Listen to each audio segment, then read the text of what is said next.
Hey guys, it's ProfessorBroman back here in Destiny to go over the extremely important weapon changes. Today we're going to take a look at pulse rifles. Now, pulse rifles have received a slight boost. Okay, I say slight because they called it slight. They referenced it as if it wasn't much of a change at all, but the truth is the change in pulse rifles is a pretty big deal.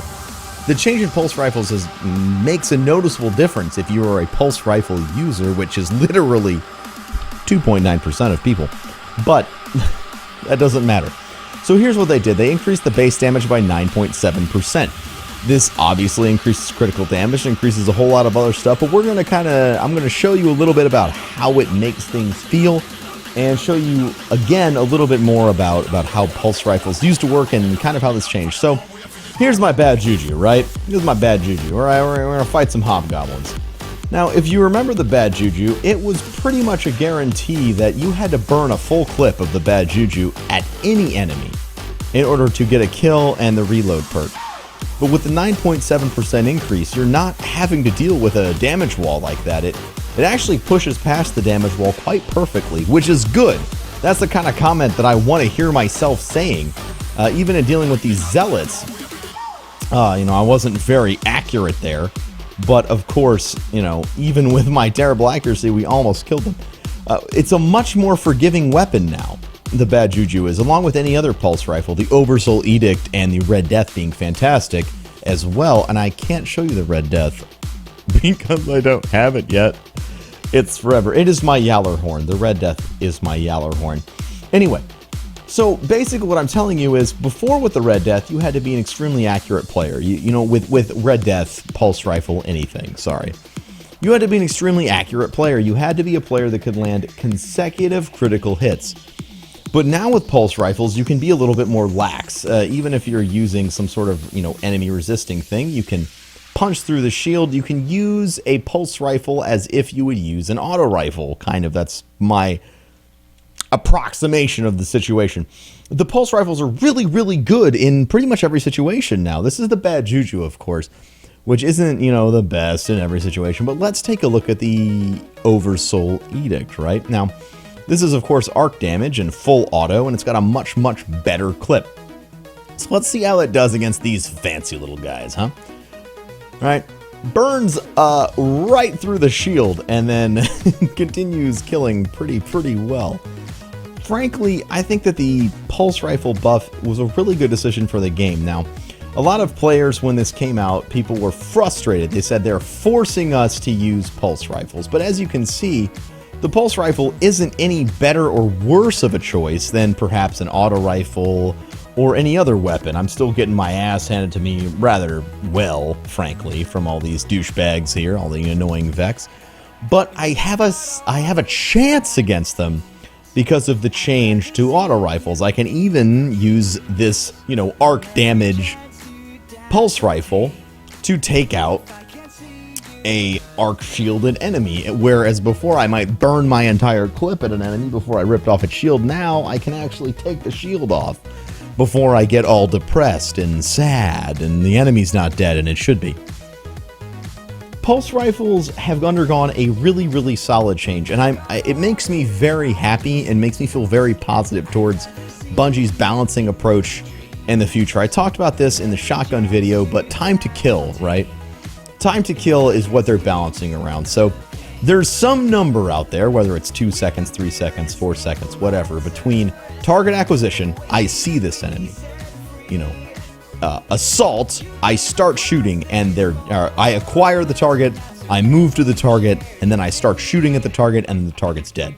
They want this full system to equal a certain amount of time balanced through all weapons, whether that's, a shotgun, which has a whole lot of moving to the target time, or a pulse rifle, which maybe has a little bit shorter amount of time before you get inside of range. But all of this stuff together is what they're balancing around, and it makes me really happy. It makes me optimistic about what changes they might make in the future. I really think that the weapon balancing, especially in this patch, has really, really hit its stride, and I look forward to seeing much smaller tweaks to everything in the future. And I really, really do think that, when I see things like this, when I see the game come out and I can basically start playing with any weapon I want, and no one's giving me shit when I'm streaming, and no one's coming at me like, yo, idiot, why you using a pulse rifle? Why you using, you know, like, that was the big question. Anytime I use the bad juju, people be like, are you an idiot? Are you an idiot for using the bad juju? But now that stuff kind of goes away, and now people are asking questions like, why are you using a rocket launcher over a shotgun? Like, what's the best exotic? Is the universal remote good? It reinvigorated conversation, and to me, it reignited my passion for the game.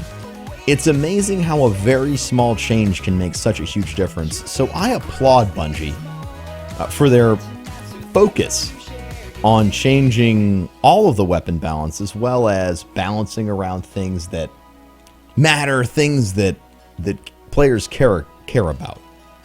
I think it's really good. I have played a lot of different games in my life, some games from developers that just didn't care to listen to their community, and Bungie definitely listens, and I think that that's a great thing, a fantastic thing that we should all cherish as players. I'm getting a little sentimental, but whatever, you know. I think it's really good. I know we all want more raids. I know we all want, you know, more content and things like that, and it's coming.